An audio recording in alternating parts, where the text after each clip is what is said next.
Sebelum kita memulai acara kita, saya akan mengundang Ibu Lucy untuk berdoa pembuka.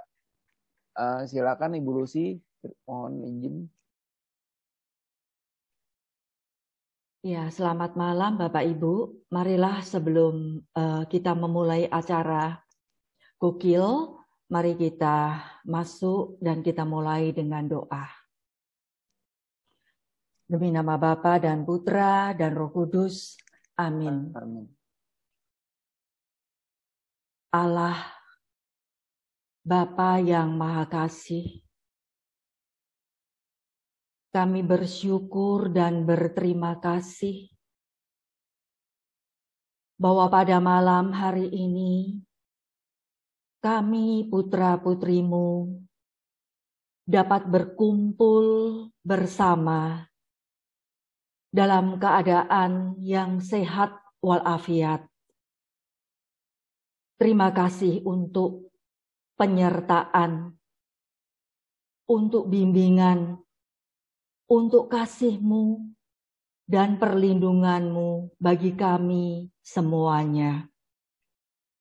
Bapa, pada malam hari ini kembali kami akan mendengarkan, menyimak acara gokil yang pada malam ini akan dibawakan oleh Pak Heri.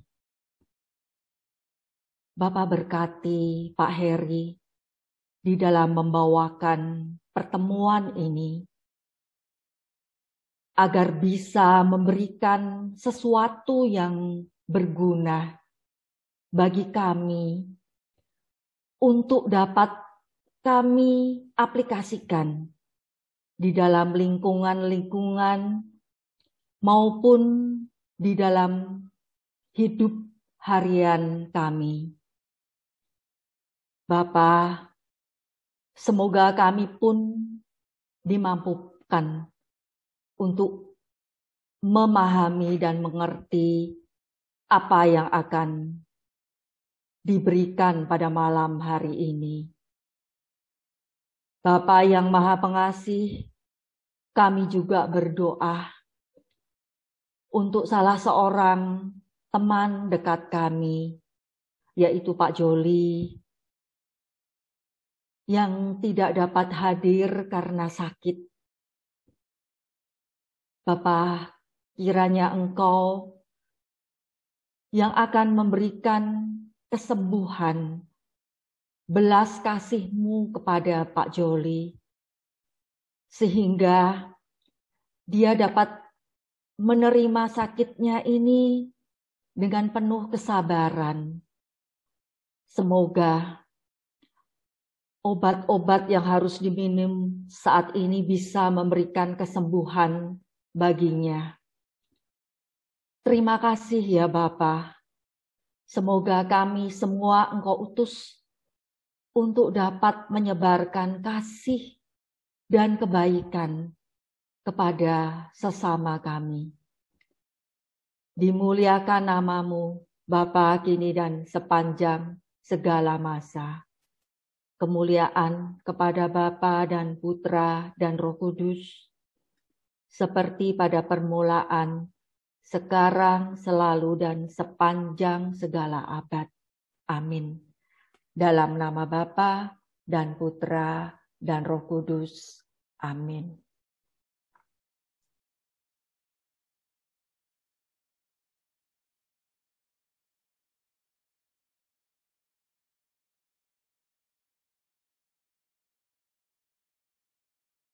Masih di mute, Pak Edwin.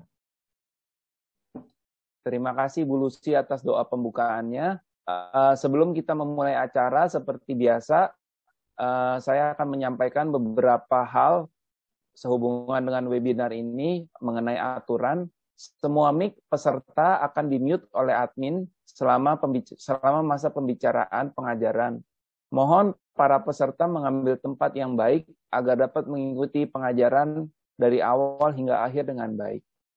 Mohon juga menggunakan pakaian yang layak dan pantas, dan apabila berkenan, mohon para peserta menuliskan nama nama lingkungan atau paroki di kolom chat sebagai dokumen kehadiran.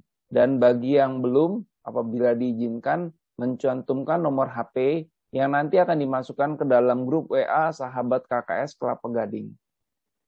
Untuk pertanyaan Q&A, peserta dapat menuliskan pertanyaannya di kolom chat sesudah pembicaraan atau pengajaran selesai. Apabila memungkinkan, saya sebagai MC akan mempersilakan peserta bertanya secara langsung kepada pembicara. Nanti sebelum doa penutup akan dilakukan foto bersama untuk dokumentasi. Pada saat foto bersama, mohon video nanti dimunculkan. Sebelum saya beralih kepada Pak Heri, saya ingin mengundang Pak Bobi sebagai Ketua Bulan Kitab Suci Nasional Paroki Kelapa Gading untuk menyampaikan beberapa hal. Silakan Pak Bobi, waktu dan tempat untuk Bapak. Oke, thank you Pak Edwin. Saya masih muda, nggak usah dipanggil Bapak kali. Selamat malam Bapak Ibu semua, Om Tante. Perkenalkan, nama saya Bobi. Kebetulan di tahun ini saya sebagai Ketua Panitia untuk BKSN Paroki Santo Yakobus. Berikut ada sejumlah info yang ingin saya sampaikan, yang ingin saya sosialisasikan lebih awal kepada Bapak Ibu semua. Mungkin minta waktunya 5-10 menit gitu ya, sebelum dimulai. Saya ingin menampilkan sedikit juga, ini adalah surat dari K3S. Jadi seperti yang kita ketahui Bapak Ibu semua, bahwa BKSN atau Bulan Kitab Suci Nasional itu berlangsung selama bulan September setiap tahunnya.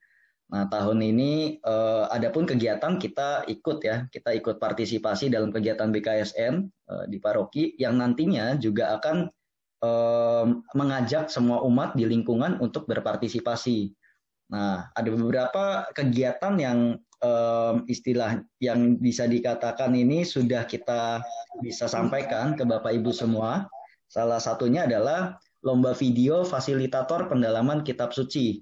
Jadi memang ini diperuntukkan untuk umat-umat di lingkungan. Nah, ada 2 lomba. Yang pertama lomba video fasilitator. Ini ditujukan kepada seluruh fasilitator kitab suci paroki di Keuskupan Agung Jakarta. Jadi lingkungan-lingkungan di Paroki Kelapa Gading yang sudah mempunyai fasilitator untuk biasa membawakan materi kitab suci, ini diharapkan bisa mengikuti atau berpartisipasi dalam lomba ini. Nanti bentuk lombanya adalah video, direkam. Oke. Pada nantinya di setiap paroki akan mengirimkan 1 video pemenang. Jadi kita dilombakan dulu untuk lomba video fasilitator ini dalam 1 paroki. Pemenangnya akan mewakilkan di tingkat keuskupan, Bapak Ibu semua. Jadi ini adalah kompetisi tingkat Keuskupan Agung Jakarta. Tapi kita lombakan dulu untuk di lingkup gereja paroki kita, seperti itu. Kapan dimulainya? Acara ini pasti dilakukan secara online. Kita akan memulainya mulai dari tanggal 1 September hingga tanggal 26 September, Bapak Ibu. Jadi masih ada waktu untuk memilih kandidatnya, siapa saja fasilitator lingkungan, fasilitator kitab suci di lingkungan-lingkungan paroki kita, dan nanti dari kami panitia juga akan melombakan ya, jadi akan memilih pemenangnya siapa gitu. Videonya ini diupload ke channel YouTube pribadi maupun channel YouTube paroki. Jadi hasil video rekaman Bapak Ibu semua itu bisa diupload di YouTube, baik akun pribadinya Bapak Ibu maupun akun paroki Santo Yakobus, seperti itu. Nanti dari kami panitia yang akan melihat, menonton semua video yang terkumpul, yang disubmit ke kami, dan kami akan menilai atau memilih siapa pemenangnya. Ya, seperti tadi pemenangnya akan mewakili paroki kita untuk dilombakan ke tingkat keuskupan. Hasilnya tentu dipilih yang terbaik.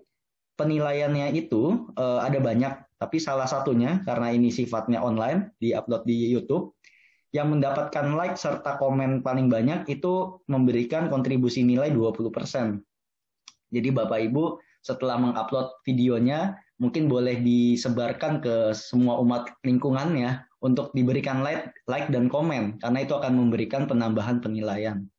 Dan nanti di akhir bulan tanggal 30 September akan diumumkan siapa pemenangnya. Seperti itu. Sebelum saya lanjut, saya mengulas sedikit lagi ya. Jadi lomba video ini ditujukan untuk para fasilitator kitab suci di lingkungan-lingkungan gereja. Jadi Bapak Ibu nanti bisa tolong disampaikan ke setiap lingkungannya siapa yang biasa menjadi fasilitator untuk menyiapkan nih video singkat untuk membawakan lomba video ini ya di bulan September. Oke.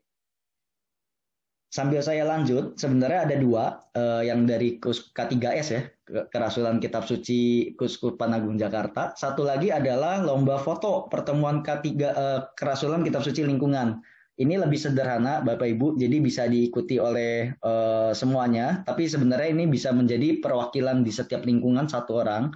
Ketika Bapak Ibu mengadakan pertemuan pendalaman iman atau misalkan pertemuan seperti ini itu bisa dilakukan dokumentasi atau foto. Nanti foto tersebut bisa di-upload atau diposting di Instagram. Instagramnya ini bisa Instagram masing-masing atau mungkin kalau Bapak Ibu tahu beberapa lingkungan sudah membuat akun Instagramnya masing sendiri ya.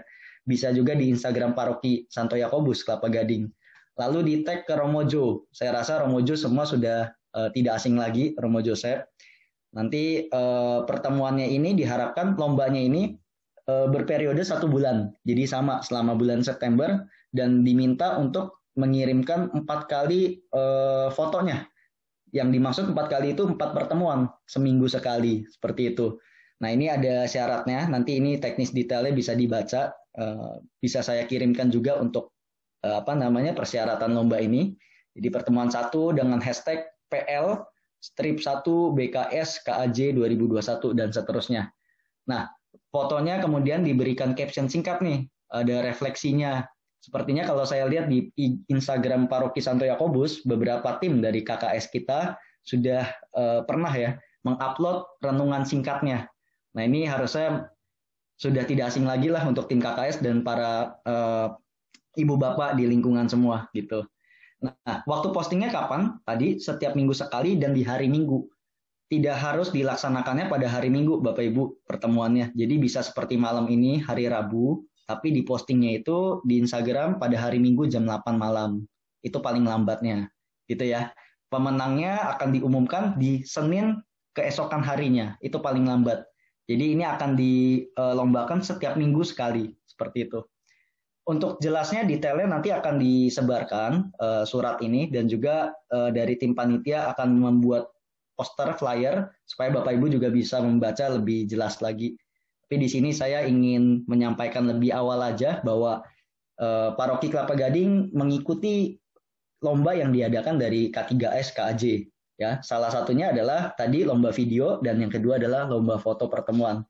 Jadi Bapak Ibu pengurus lingkungan semua Korwil Korling itu bisa mulai mempersiapkan timnya untuk berpartisipasi lomba BKS ya BKS di tahun ini di bulan September.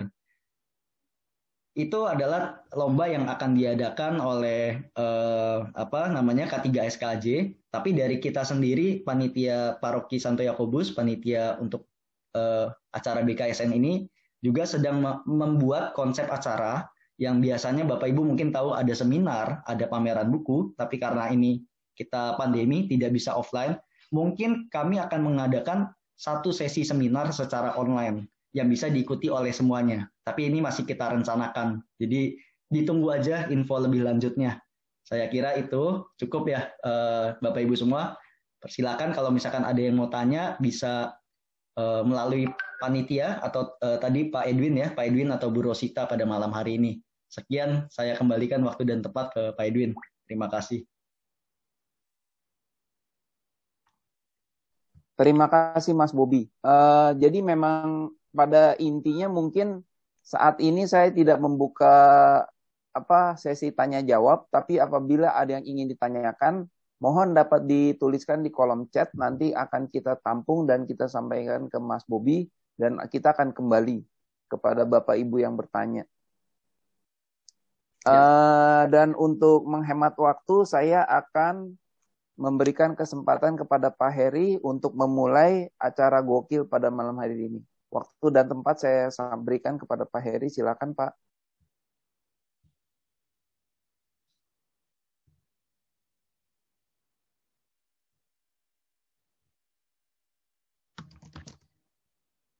Pak Heri, suaranya belum ya Pak Heri?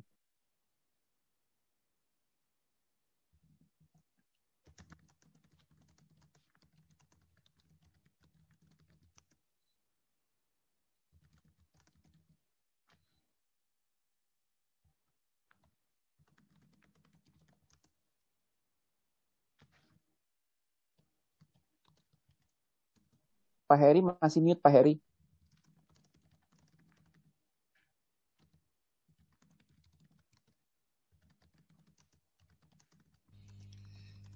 Ya, saya ingin menambahi informasi mengenai BKSN tadi.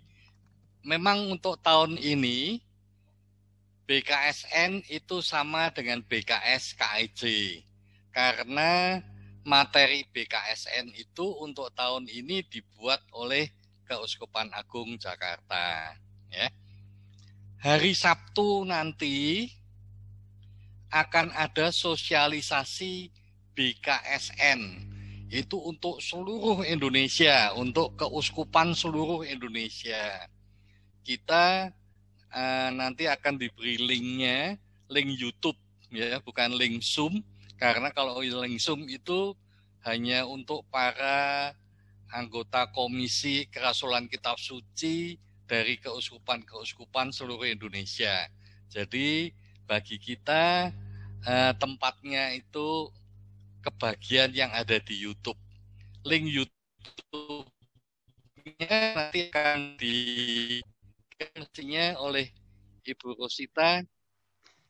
Mudah-mudahan Ibu Rosita sudah mendapatkannya sehingga nanti bisa dibagi dan kita bisa ikut bersama-sama.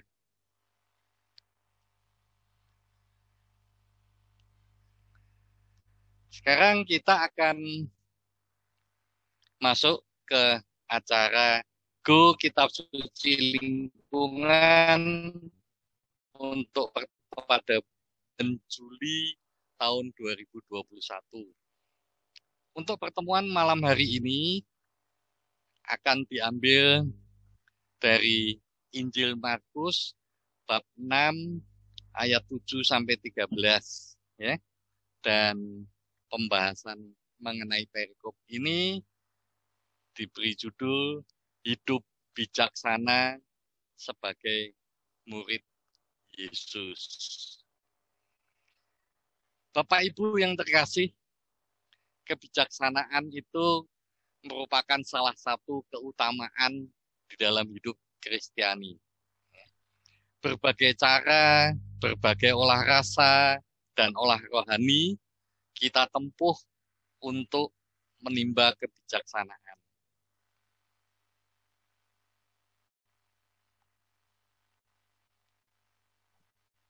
Kita mencoba ingin mencari bagaimana sih kebijaksanaan ini bisa kita dapatkan. Kita harapkan dari pertemuan kita di malam hari ini, kita mendapat tuntunan bagaimana kita hidup bijaksana sebagai murid Yesus. Karena itu, marilah kita bersama-sama memohon agar Kudus datang untuk membuka hati kita, agar kita mampu menangkap makna dari peristiwa Yesus mengutus para murid-Nya. Kita ambil dari bacaan Injil Markus bab 6 ayat 7 sampai 13 ya. Mari kita bersama-sama mendengarkan sabda Tuhan dari Injil Markus ini yang akan dibacakan oleh Ibu Lucy Ambarwati. Silahkan Ibu. Ya, terima kasih Pak Heri. Bacaan Injil diambil dari Markus bab 6 ayat 7 sampai dengan 13. Ia memanggil ke-12 murid itu dan mengutus mereka berdua-dua. Ia memberi mereka kuasa atas roh-roh jahat dan berpesan kepada mereka supaya jangan membawa apa-apa dalam perjalanan mereka, kecuali tongkat, roti pun jangan, bekal pun jangan, uang dalam ikat pinggang pun jangan. Boleh memakai alas kaki, tetapi jangan memakai dua baju. Katanya selanjutnya kepada mereka, kalau di suatu tempat kamu sudah diterima dalam suatu rumah, tinggallah di situ sampai kamu berangkat dari tempat itu. Dan kalau ada suatu tempat yang tidak mau menerima kamu, dan kalau mereka tidak mau mendengarkan kamu, keluarlah dari situ dan kebaskanlah debu yang di kakimu sebagai peringatan bagi mereka. Lalu pergilah mereka memberitakan bahwa orang harus bertobat. Dan mereka mengusir banyak setan dan mengoles banyak orang sakit dengan minyak dan menyembuhkan mereka. Demikianlah sabda Tuhan.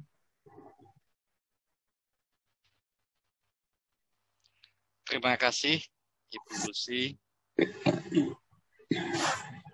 Bapak Ibu yang terkasih, kita tadi sudah mendengar bacaan yang baru saja dibacakan oleh Ibu Lucy Ambarwati.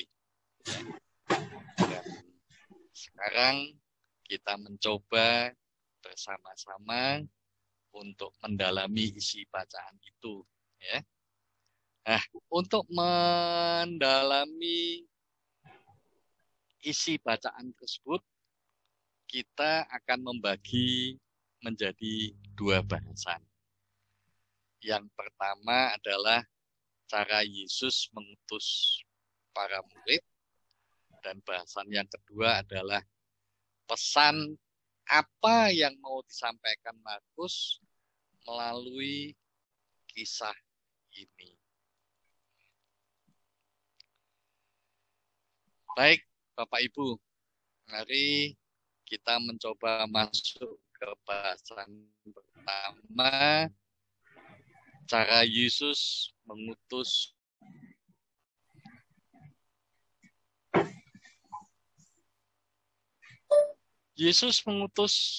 para muridnya berdua-dua ini terjadi setelah Yesus ditolak oleh orang-orang di kampungnya di Nazaret. Yesus ditolak bukan saja oleh orang lain di kampungnya, tapi Yesus juga ditolak oleh kaum kerabatnya, orang-orang dekatnya. Ini dapat kita ketahui dari perkataan Yesus yang terdapat di ayat 4. Ya. Jadi perikop sebelum perikop yang dibaca oleh Yesus tadi, yaitu seorang nabi dihormati di mana-mana kecuali di tempat asalnya sendiri, di antara kaum keluarganya dan di rumahnya. Bapak Ibu, kita bisa membayangkan perasaan Yesus. Sebelum Yesus ke Nazaret, Yesus tentu sudah kemana-mana, dan dia di mana-mana itu dihormati. Tetapi setelah dia sampai kampung halamannya, dia justru ditolak oleh orang dekatnya. Dan lebih menyakitkan lagi, dia ditolak di hadapan para muridnya. Tapi Bapak Ibu, inilah kehebatan Yesus. Yesus tidak marah dengan penolakan itu. Kita tahu dari mana Yesus nggak marah. Kita tahu dari ayat yang mengatakan bahwa Yesus masih menyembuhkan sakit. Yesus masih berkarya. Ya. Yesus masih mau menolong orang. Ya. Yesus menyembuhkan beberapa orang sakit itu dengan menumpangkan tangannya ke atas mereka. Ya. Di dalam kisah yang diceritakan pada kita, kisah di Nazaret itu, hanya disebutkan Yesus merasa heran saja. Yesus tidak marah, tapi Yesus hanya merasa heran. Ya. Nah, setelah peristiwa penolakan ini, Bapak Ibu, ya, kita menjumpai kisah yang ini kita sini, yaitu peristiwa Yesus ke-12 muridnya. Sebenarnya kisah ini ingin menyampaikan kepada kita makna pentingnya kebijaksanaan atau hidup bijaksana.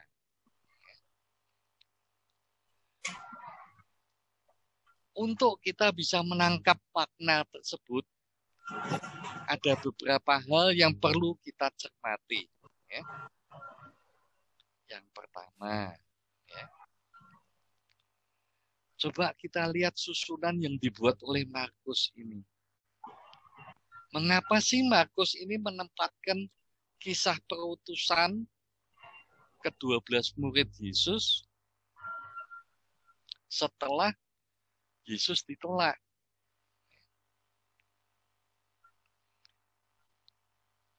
Mereka baru saja ditolak oleh orang-orang Nazaret. Mengapa kemudian ada peristiwa Yesus mengutus mereka berdua-dua? Ya. Hal ini perlu kita cermati. Mungkin ada maknanya di sini. Ya. Kemudian para murid tidak membawa apa-apa. Saya mau beri kesaksian bagaimana Tuhan menolong selain tongkat. Mereka tidak boleh membawa roti, tidak boleh membawa bekal, tidak boleh membawa uang dalam ikat pinggang. Ya. Itu atin rendang. Kamu punya ini, itu Mami. Yang nggak boleh membawa itu uangnya ya di dalam ikat pinggang. Berarti ikat pinggangnya boleh. Ya. Jadi yang boleh dibawa itu ikat pinggang, tongkat, dan alas kaki, ya, sandal atau sepatu itu. Ya. Hal lagi yang diberitahukan kepada kita adalah Yesus memberi kuasa kepada mereka atas roh-roh jahat. Jadi mereka diberi kuasa atas roh-roh jahat. Kemudian dipesankan kepada mereka apabila ada orang yang mau menerima, hendaknya mereka tinggal di situ sampai berangkat lagi. Dan sebaliknya, kalau ada suatu tempat yang tidak menerima dan tidak mau mendengarkan mereka, hendaknya mereka keluar dan mengebaskan debu yang ada kakinya sebagai peringatan.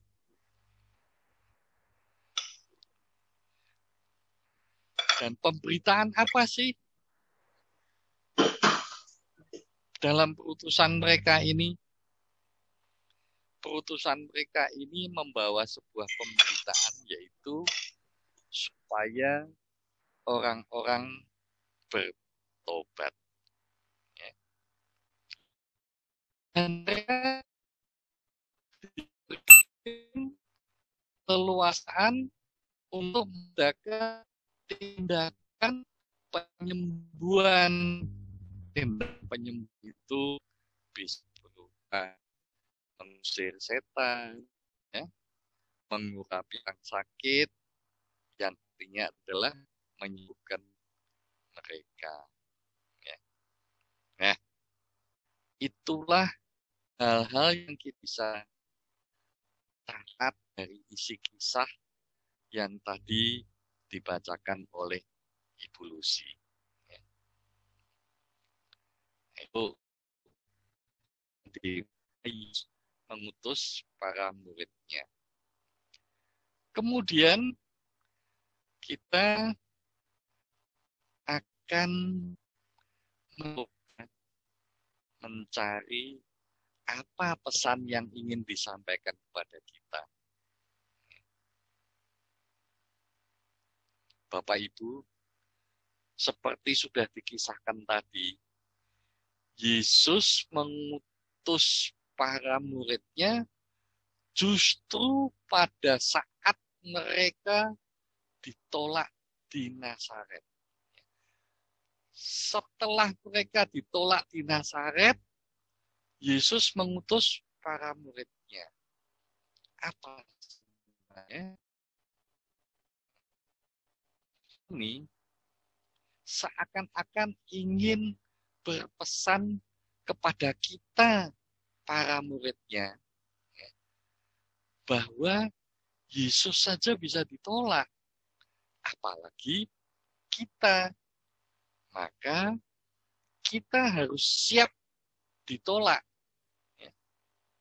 Jadi kita sebagai orang yang sudah dibaptis, ya, kalau sudah dibaptis itu kan berarti kita siap diutus, ya. Nah, di dalam pengutusan kita itu kita juga harus siap ditolak, ya. Tidak di setiap pengutusan kita akan selalu diterima, ya. Kita akan selalu bersahabat, ya. Tapi kemungkinan, ya, kita akan ditolak. Ada kemungkinan itu. Dan kita harus siap untuk itu. Dan hal yang lebih penting lagi adalah reaksi kita. Apa reaksi kita ketika kita ditolak? Pada kisah yang sudah diceritakan oleh Markus, oleh penginjil Markus ini kepada kita, pada waktu ditolak, Yesus tidak marah. Yesus tidak marah karena ditolak. Yesus masih menyembuhkan orang sakit. Kalau kita bagaimana?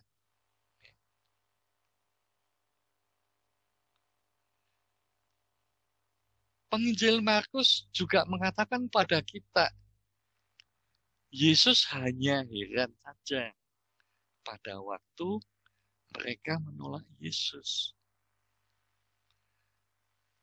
Kita kembali kepada diri kita. Bagaimana kira-kira kalau kita yang ditolak? Apakah kita akan marah? Apakah kita mau menyontoh Yesus yang tidak marah? Ya. Nah, itulah Bapak Ibu. Hendaknya kita meneladani apa yang sudah diberikan oleh Yesus, yang sudah diteladankan oleh Yesus. Kalau kita ditolak, ya hendaknya kita nggak usah marah. Hendaknya kita nggak usah berhenti berbuat baik. Karena Yesus kan tetap menyembuhkan orang, tetap berbuat baik. Ya. Hendaknya kita jangan berhenti di dalam mewartakan kabar baik. Ya. Dan hendaknya kita jangan berhenti di dalam melayani orang-orang lain. Ya.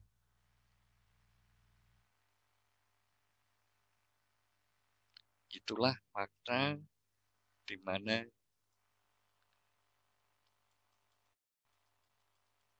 Yesus tidak marah ketika ditolak. Ya.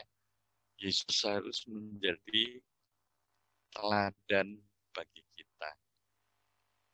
Kemudian Bapak Ibu, murid-murid Yesus itu tidak boleh membawa apa-apa pada waktu diutus. Tidak boleh membawa roti, tidak boleh membawa bekal, tidak boleh membawa uang. Nah, kita coba telusuri satu persatu. Roti, Bapak Ibu, itu adalah lambang kemakmuran. Lambang duniawi. Kalau kita makan roti, kita akan jadi kenyang, kita akan merasa kenikmatan. Nah, kemudian tidak boleh bawa bekal. Bekal itu lambang apa sih? Bekal itu adalah lambang kenyamanan. Lambang sebuah harkat diri. Lambang sebuah gengsi. Dengan melihat bekal seseorang, kita bisa tahu ya, seberapa gengsi orang itu, seberapa tinggi harkat orang itu. Seseorang membawa bekal burger, mestinya akan lebih bergengsi dari mereka yang membawa hal yang lain. Tidak boleh membawa uang. Karena apa? Uang itu melambangkan kekuasaan, Bapak. Semakin kita mempunyai uang, makin banyak kekuasaan ada di tangan kita. Kita bisa lebih leluasa di dalam menggunakan kekuasaan kalau kita memiliki uang. Nah, Bapak Ibu, kita tentu ingat peristiwa pada waktu Yesus digoda. Setelah Yesus berpuasa di padang gurun selama 40 hari 40 malam. Ada 3 jenis godaan penggoda kepada Yesus. Yaitu dengan roti, ya, batu menjadi roti. Kemudian yang berkenaan dengan gengsi, yaitu pada waktu Yesus diminta untuk melompat dari atap bait Allah yang nanti tentu akan disambut oleh para malaikat sehingga kakinya nggak akan terantuk pada batu. Dan yang ketiga, sang penggoda pada waktu itu menjanjikan kekuasaan apabila Yesus mau menyembah sang penggoda itu. Ya.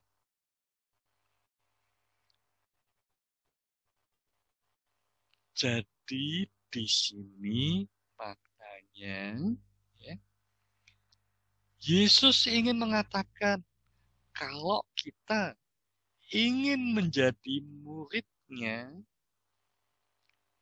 yang siap diutus, maka kita harus melepaskan semua itu.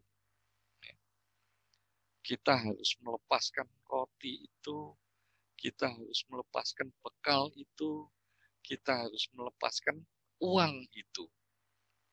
Dengan kata lain, kita harus siap untuk hidup sederhana. Ya. Kita melepaskan dari ketiga hal itu. Bapak Ibu, apa sih yang boleh dibawa oleh muridnya bahwa itu? Yang boleh dibawa adalah tongkat. Mereka boleh membawa tongkat. Mereka boleh memakai alas kaki. Dan mereka boleh memakai ikat pinggang. Coba kita lihat satu persatu. Apa makna dari tongkat, alas kaki, dan ikat pinggang. Tongkat itu menjadi simbol kepemimpinan seorang gembala. Jadi kalau kita lihat di gambar-gambar rohani yang kita punya, ya, gembala di Israel sana itu berbeda dengan gembala kalau kita lihat di negeri kita sekarang, ya. Jadi di Israel di masa Yesus dulu, ya, berbeda dengan gembala yang kita bisa jumpai di negeri kita sekarang. Yang paling beda apa? Yang paling beda, gembala kalau kita melihat dari gambar-gambar dari masa Yesus dulu, gembala itu ada di depan dari mereka yang digembalakan. Ya. Gembala membuka jalan dan membawa tongkat. Berbeda kalau kita melihat yang sering kita lihat kalau kita lewat di Jalan Pantura itu, ya, kalau di daerah Brebes itu banyak orang angon bebek kan, gembalanya ada di belakang, ya, bebeknya ada di depan. Nah, ini di sini yang kita bicarakan adalah gembala yang ada di Israel sana. Mereka membawa tongkat. Ya. Ini adalah simbol kepemimpinan. Ya. Apa sih simbol kepemimpinan seorang gembala ini? Artinya apa? Artinya spiritualitas kepemimpinan seorang gembala itu yang harus ada pada kita. Spiritualitas kepemimpinan seorang gembala itu apa? Yaitu kesediaan berkorban bagi keselamatan domba-dombanya.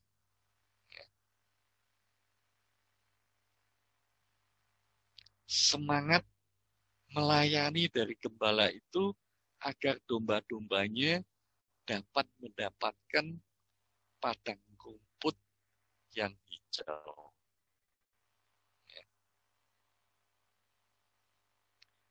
Kemudian mengenai alas kaki. Kita semua pasti tahu alas kaki itu gunanya untuk melindungi kaki kita pada waktu kita melangkah, pada waktu kita berjalan.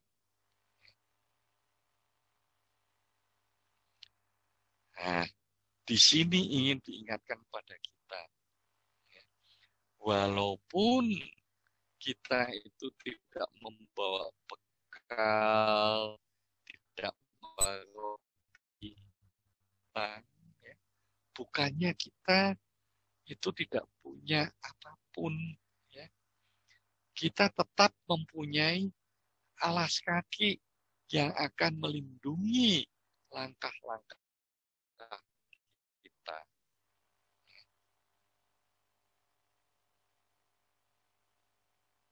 Kita berpindah ke ikat pinggang. Ikat pinggang semangat kesederhanaan, semangat ugahari, semangat secukupnya, semangat berpuasa, semangat untuk hidup cukup dengan apa yang ada. tidak perlu kita mengada-ada, tidak perlu menuntut hal-hal yang tidak dibutuhkan.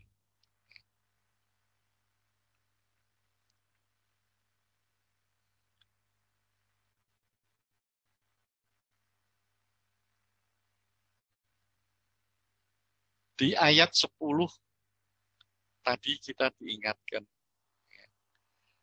bahwa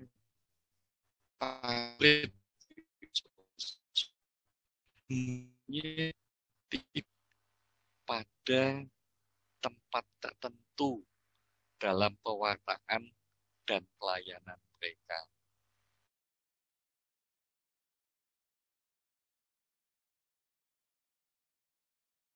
Itulah juga dengan pelayanan kita saat ini.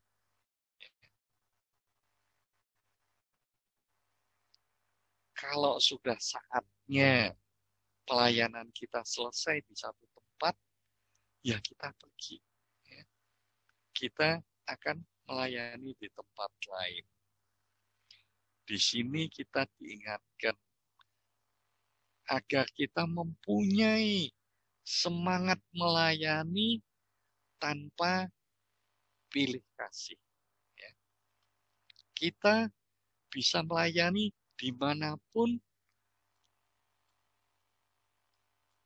di mana pelayanan kita dibutuhkan. Kemudian dalam perikop tadi dikatakan bahwa apabila ada yang tidak menerima para murid itu,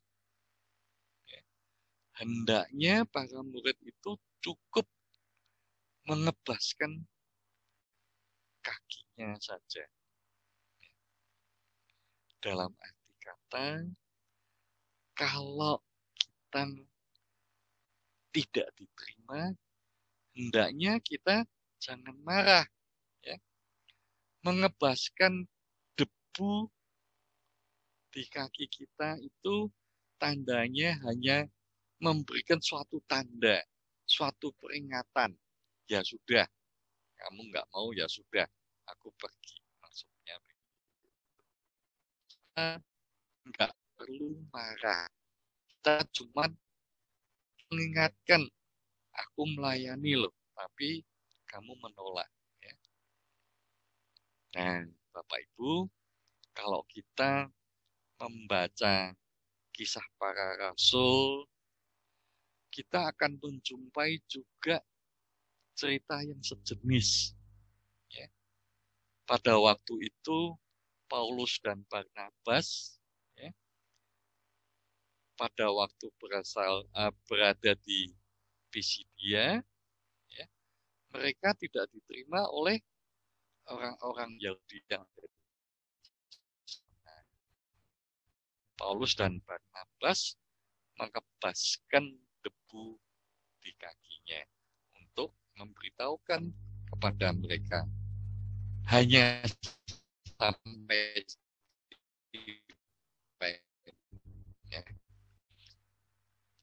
nah, di perikop dibaca yang dengar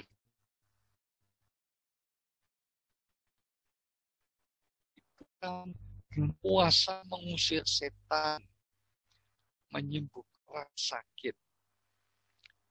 Artinya,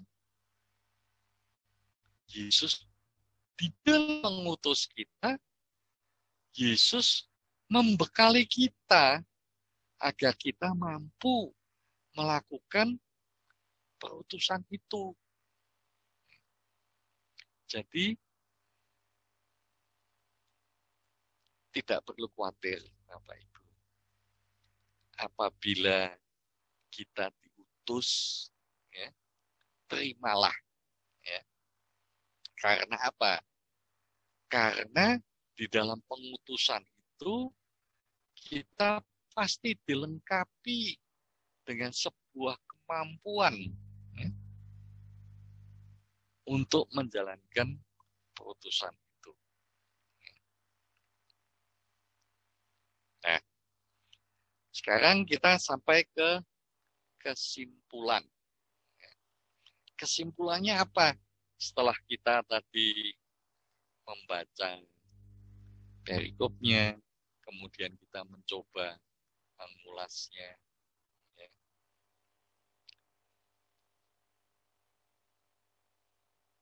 Kesimpulannya adalah hidup bijaksana itu adalah hidup yang ditandai oleh hal-hal yang berikut ini. Hidup yang bijaksana itu adalah tidak perlu marah. Kita sebagai murid, kita bisa dikatakan hidup bijaksana apabila di dalam pewartaan kita tidak marah apabila ditolak oleh orang lain. Kita tidak mutung, ya. Kita tidak berhenti di dalam melayani. Ya. Kita terus melayani. Ya.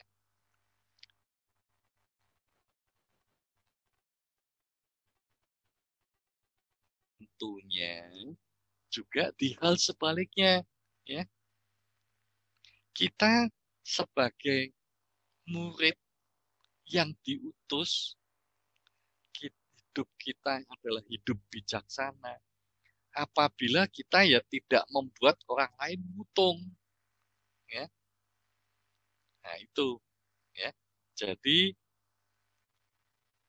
kecuali kita sendiri gak mutung, kita jangan juga membuat orang lain mutung. Ya. Tanda yang kedua, hidup yang sederhana. Sebagai murid Yesus, kita tidak perlu terikat pada kepemilikan, pada kepentingan, kepada gengsi, atau kepada kekuasaan. Ya.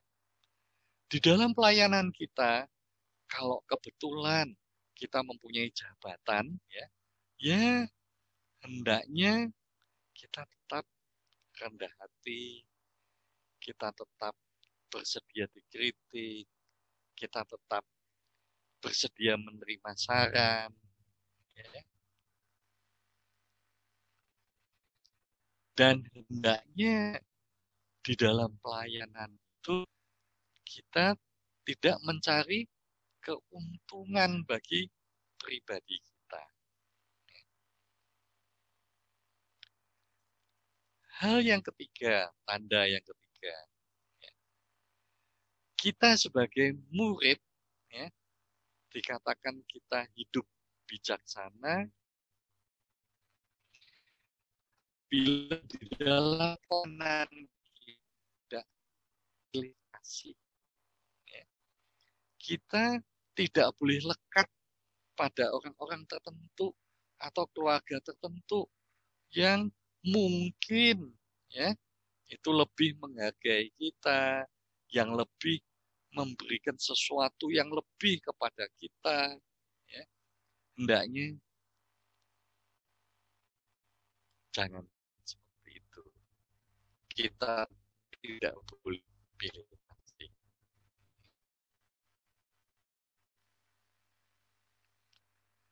Dan Bapak Ibu, sebagai tanda kita hidup bijaksana tadi, ditandai juga kalau kita percaya bahwa tidak pernah membiarkan kita kekurangan, baik kekurangan harta maupun semangat. Tuhan telah memberikan kita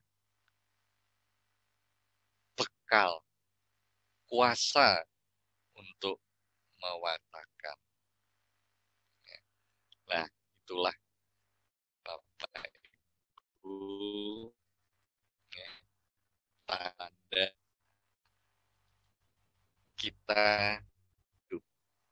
Bagaimana kalau kita bisa menjalankan itu tadi. Sekarang kita melangkah ke perenungan. Kita merenungkan bagaimana kita, bagaimana saya, bagaimana reaksi saya ketika pewartaan saya ditolak. Selama ini bagaimana sih? Kalau pewartaan saya ditolak, kalau pelayanan saya ditolak, kalau pelayanan saya dikritik, apakah saya marah? Apakah saya membela diri? Apakah saya mutung? Apakah saya berhenti melayani? Itu hendaknya menjadi bahan perenungan kita semua.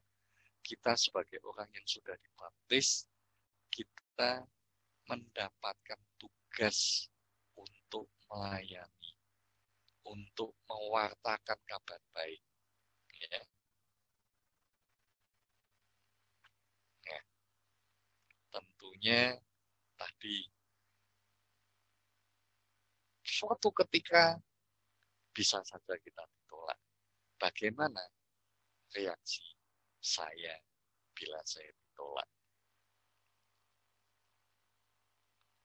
Kemudian kita perlu merenungkan juga, apakah selama ini saya yang ditugaskan, yang diutus, apakah saya mencoba mencari kenikmatan di dalam perutusan itu. Kenikmatan dalam hal ini maksudnya adalah suatu keuntungan yang kita cari. Ya. Kalau kenikmatan di dalam melayani, pasti kita mendapatkan, karena kenikmatan itu berasal dari Allah sendiri sebagai upah karena telah menjalankan perutusannya.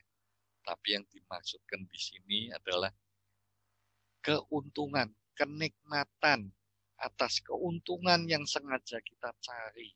Ya. Kenikmatan duniawi.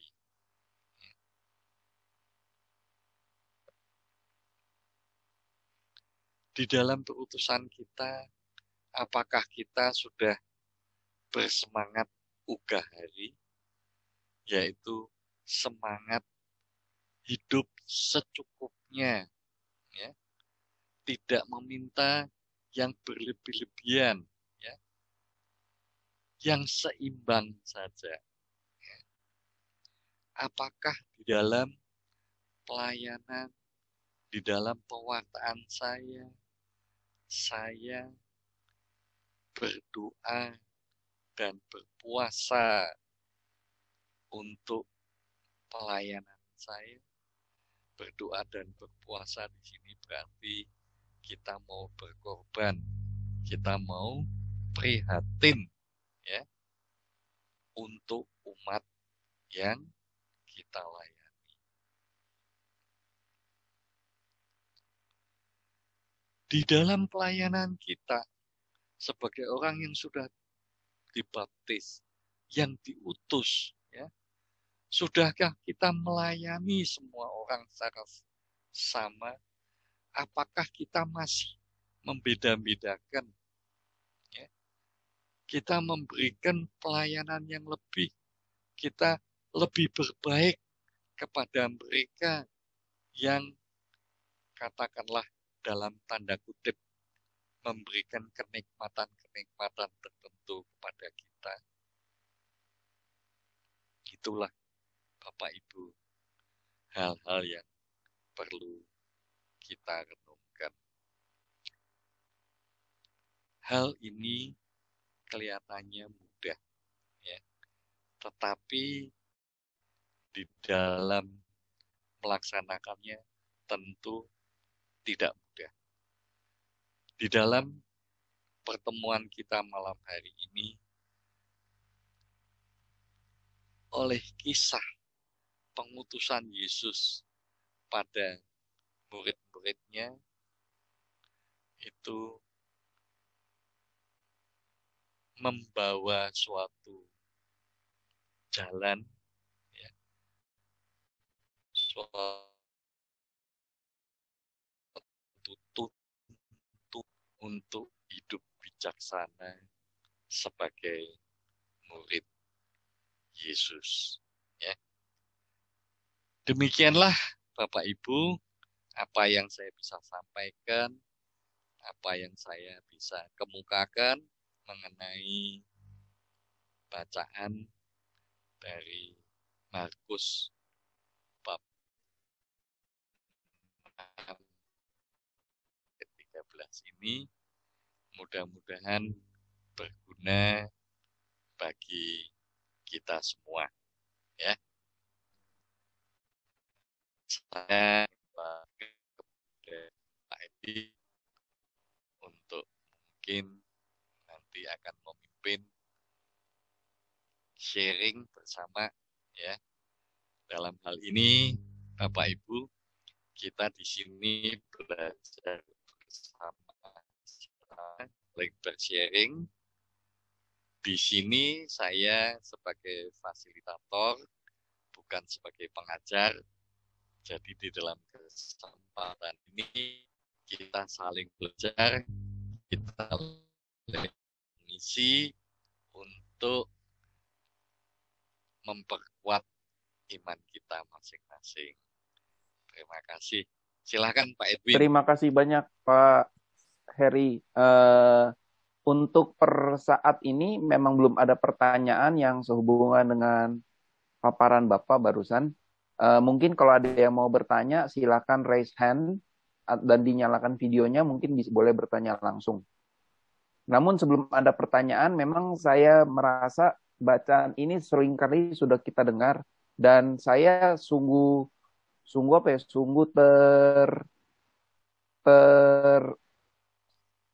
terilhamilah atas segala jenis-jenis yang tadi Bapak jelaskan itu loh. Kayak ikat pinggang, tongkat, itu apa artinya? Menurut saya sih sangat bagus sekali, gokil malam ini Pak. Dan mungkin kalau ada teman Bapak-Bapak Ibu sekalian yang ingin bertanya, silakan langsung kepada Pak Heri, atau mungkin ada yang mau sharing selama ini pelayanannya. Dan terus terang saya juga awalnya pikir pelayanan itu yang dimaksud adalah seperti saya misalnya melayani dalam satu komunitas. Ternyata enggak loh. Pelayanan di sini itu mungkin juga bisa dimaksudkan dalam kehidupan kita sehari-hari. Seperti misalnya kita memberikan kasih kepada sesama, itu kan bentuk pelayanan. Dan apakah dalam kita memberikan kasih kepada sesama itu ada tadi yang disebut sama Pak Heri, ada kekuasaan yang kita inginkan, ada uang yang kita inginkan atau apa gitu. Jadi silakan Ibu Bapak kalau ada yang ingin sharing atau bertanya, silakan forum saya buka. Itu sudah ada yang mau tanya itu, Ed.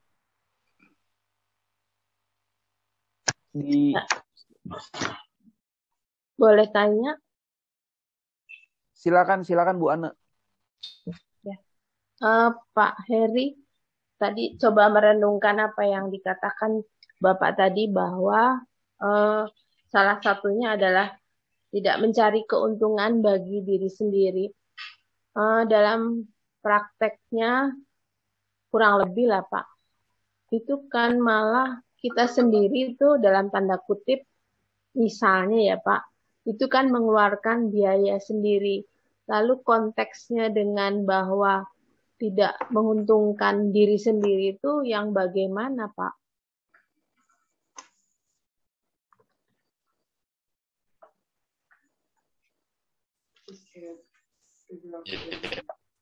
Kebanyakan dari jalan mencari keuntungan, kita justru menyediakan suatu pengorbanan, ya, entah itu berbentuk materi ataupun yang non materi. Yang dikatakan di sini tadi, ada orang-orang, ya, yang mencari keuntungan di dalam pelayanannya. Seperti dikatakan oleh Pak Edwin di dalam ini, pelayan itu bukan hanya pelayan gereja saja, tetapi pelayanan di dalam kehidupan kita pada umumnya, ya. Nah, banyak sekali kita melihat contoh-contoh itu ada di masyarakat, ya. Orang melayani untuk mencari keuntungannya sendiri, ya. Nah, misalnya saja di masa pandemi ini, ya, kan ada itu banyak bansos, ya kan? Pemerintah menyediakan itu. Toh ada yang sampai ke KPK. Nah, itu contohnya begitu, Bu Ani, ya. Nah, ada saja orang yang seperti itu. Nah, kita sebagai murid-murid Tuhan Yesus, ya, yang diutus, kalau kita mempunyai kesempatan melayani, hendaknya kita jangan seperti itu. Begitu, Ibu Ani? Pak, boleh meneruskan sedikit, Pak? Ya. Jadi misalnya gini, Pak, kalau contoh konkretnya misalnya kita pelayanan, contohnya misalnya di KUR deh, Pak, paduan suara ya, Pak. Terus kan kita sendiri juga menyiapkan fotokopi supaya anggota-anggotanya juga bisa ikut bernyanyi kan gitu. Itu kan malah juga sebetulnya dari uang kita sendiri, kita juga nggak minta ganti ya Pak ya. Gitu salah satunya. Artinya itu kan malah kita dalam tanda kutip bukannya mencari keuntungan ya Pak ya. Tapi kalau misalnya, ya terus kalau misalnya kita sendiri memang misalnya orang yang berdagang gitu loh Pak, dalam artian misalnya saya jual apa ya, misalnya saya jual milah atau jual rempeyek atau apa gitu yang sekalian saya dagangin gitu pada saat ketemu teman-teman, apa itu juga dianggap menguntungkan diri sendiri Pak? Ya tentunya enggak Bu, kalau cuma jual seperti itu ya. Di dalam hal ini tentunya yang disebutkan kita mengambil keuntungan itu apabila kita sampai merugikan dalam pelayanan kita, ya. Kalau kita cuma mau jual rempeyek atau mau jual rosario atau apapun di dalam komunitas kita, nah itu malah sifatnya malah saling membantu kan, ya. Kita menyediakan, mungkin ada yang membutuhkan, begitu kan. Semangatnya kan berbeda itu, ya. Jadi maksudnya tidak mengambil keuntungan sendiri itu artinya yang membawa akibat merugikan orang banyak atau orang lain gitu ya Pak? Iya. Oke. Ya Pak, terima kasih jelas karena saya lebih jelas pada prakteknya Pak. Terima kasih Pak. Mari. Ya, terima kasih Bu Ana. Pak Heri, ini ada satu kayaknya bukan pertanyaan sih, mungkin sedikit sharing kali ya dari Pak Antonius Bambang. Saya akan sampaikan, mungkin apabila maksud yang saya sampaikan salah, Pak Antonius boleh menyalakan video dan bersharingkan langsung di forum ini. Pada saat para murid diutus, dipesan untuk tidak membawa bekal. Uang sepertinya Yesus punya maksud agar para murid hanya bergantung pada penyertaan Dia. Yesus akan mencukupi semua keperluan para murid dengan menggerakkan hati orang-orang yang didatangi oleh mereka. Jadi Yesus selalu menyertai para murid saat mereka mewartakan Injil. Selesai. Ini mungkin semacam sharing kali ya Pak Heri ya. Mungkin bisa ditanggapi. Ya, betul. Betul, tanggapannya apa yang dikatakan itu benar juga. Jadi pasti kalau kita diutus, Tuhan pasti mencukupi, ya, memberikan bekal yang cukup untuk pengutusan yang akan dilaksanakan itu. Ya. Jadi bagi kita, ya, apabila kita mendapatkan tugas pengutusan, apapun lah ya, sekali lagi pengutusan itu bukan hanya terbatas di dalam komunitas gereja, ya, tetapi di dalam kehidupan kita sehari-hari pun kita diutus, ya. Nah, jangan khawatir, di dalam pengutusan itu pasti Tuhan mencukupi kebutuhan kita untuk pengutusan itu, ya. Nah itu, jadi benar sekali itu sharingnya. Terima kasih. Siapa Pak Antonius? Iya, betul Pak Antonius Bambang. Iya, sebenarnya saya juga mungkin ingin sedikit awalnya saya pikir tidak membawa bekal itu sebenarnya juga supaya kita nggak fokus kepada bekal kita, tapi fokus kepada pelayanannya. Awalnya saya berpikir juga seperti itu, dan memang kalau kita berfokus kepada pelayanannya, kita nggak berfokus kepada bekalnya, yang akhirnya memang kita dicukupi oleh Tuhan. Itu sih sharing saya lah. Saya juga pernah ngerasain hal seperti itu. Jadi istilahnya apa ya, kayak misalnya ya udah saya fokus di pelayanan, saya nggak bekerja, tapi saya tetap dicukupi oleh Tuhan. Mungkin konkretnya seperti itu, Pak. Mungkin ada ibu bapak yang ingin bertanya lagi kepada Pak Heri atau men-sharingkan pengalamannya. Ibu Juli, Pak Paulus, ini saya nggak tahu kenapa ada di layar saya. Pak Paulus, sharing Pak. Bapak biasanya pandai sekali itu sharing. Yang Bisa aja Pak Heri. menginspirasi kita semua Pak. Tadi sharing dari Pak siapa itu? Pak Antonius Bambang. Pak Antonius. Saya setuju sama pendapat beliau bahwa di sini kalau saya boleh ikut menambahkan ya, Markus itu Injil yang diberitakan kepada orang-orang non-Yahudi, di mana mereka punya adat kebiasaan yang lain, sehingga kiranya Markus perlu menjelaskan bahwa kalau mau ikut Tuhan, itu nggak perlu khawatir dengan banyak hal.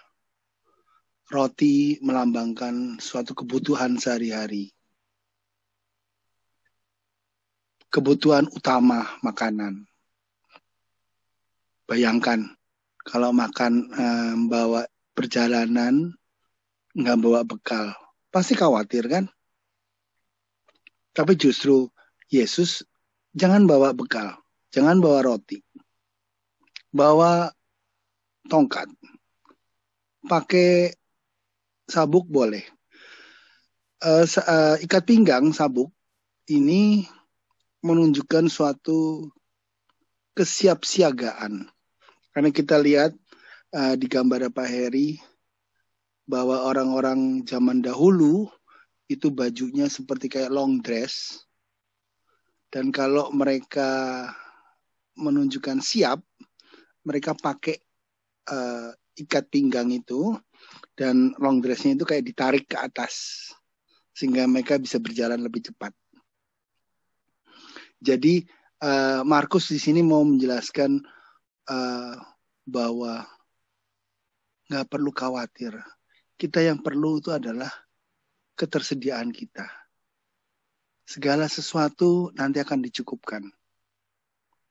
Belajar untuk mengandalkan Tuhan. Tadi ditanyakan oleh Bu Ani ya kalau nggak salah ya. Bagaimana kalau ini begini, bagaimana begitu. Nah, seperti hal-hal begitu yang kira-kira mau dibagikan kepada Markus, bahwa kalau kita mau siap diutus oleh Tuhan di dalam bentuk apapun, nggak perlu kita khawatir dengan banyak hal-hal kecil. Memang pasti akan kita pasti akan khawatir. Namanya manusia.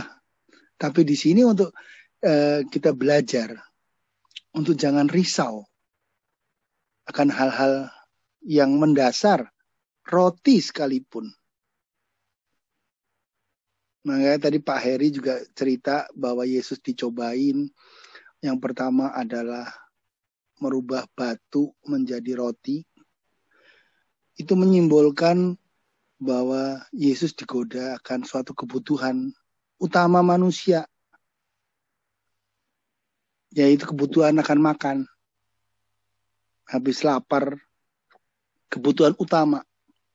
Roti kebutuhan utama. Sehingga di sini Markus mau menjelaskan andalkan Tuhan dalam setiap kegiatan kita sebagai murid-Nya, selayaknya Yesus mengutus 12 murid-Nya. Kira-kira saya tambahkan begitu. Terima kasih.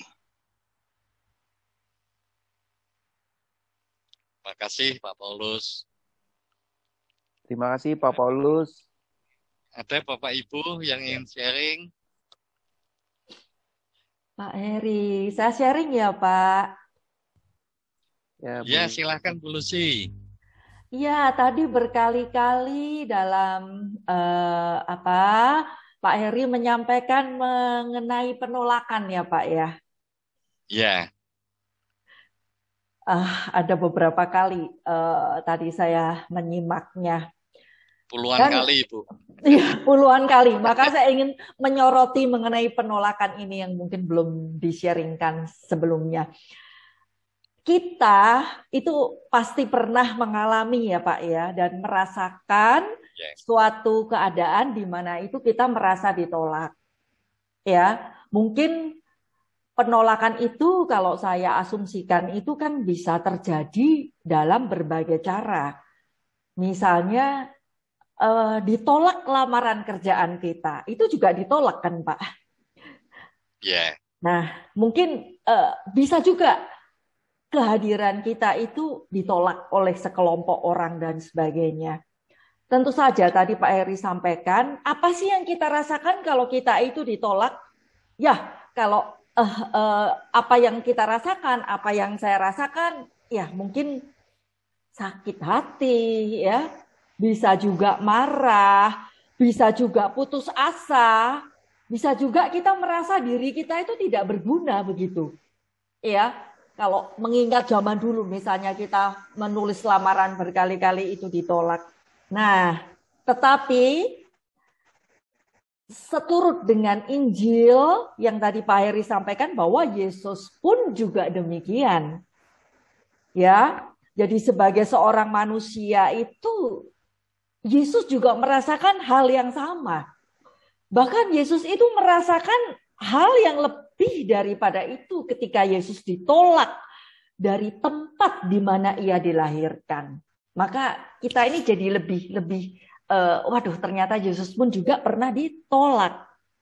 Yesus ditolak di mana dia dilahirkan, dibesarkan, di mana Yesus merasakan kasih sayang dari keluarga dan kerabatnya. Nah, itulah yang tadi saya renungkan.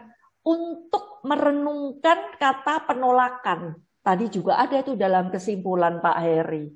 Ya, bahwa penolakan ini itu adalah penolakan atas kehadiran seseorang dalam hidup kita. Nah, jadi kalau saya asumsikan penolakan yang dialami oleh Yesus ini terjadi itu karena mereka merasa mengenal identitas diri Yesus.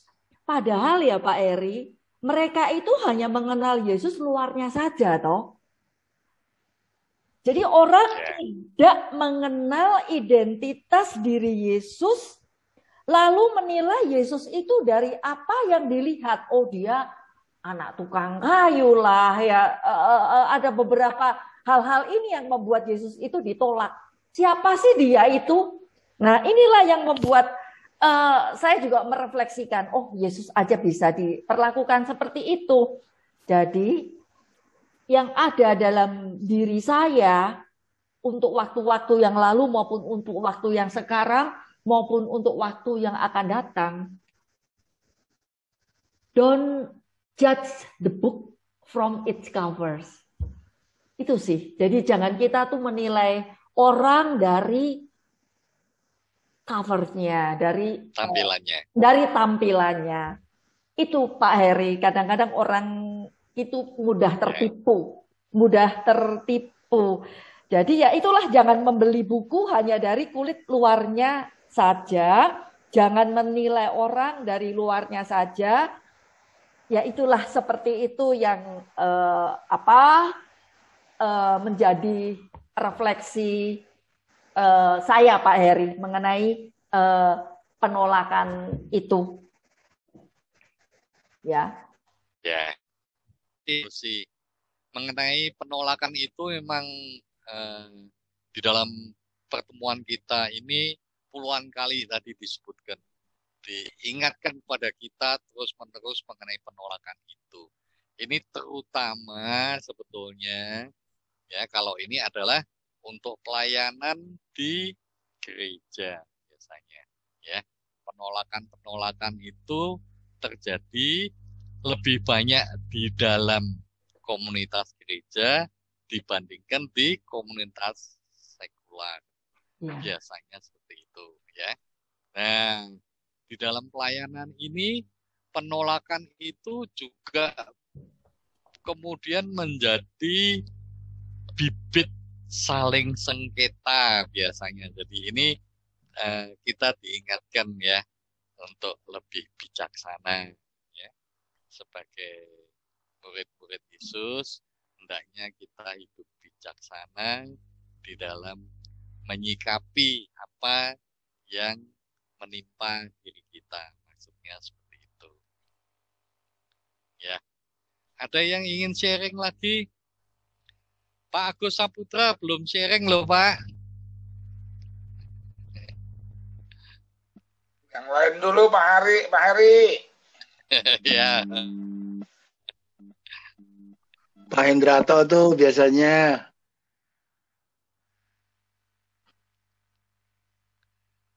Monggo Pak Hendrato. Pas dulu Pak Heri, pas.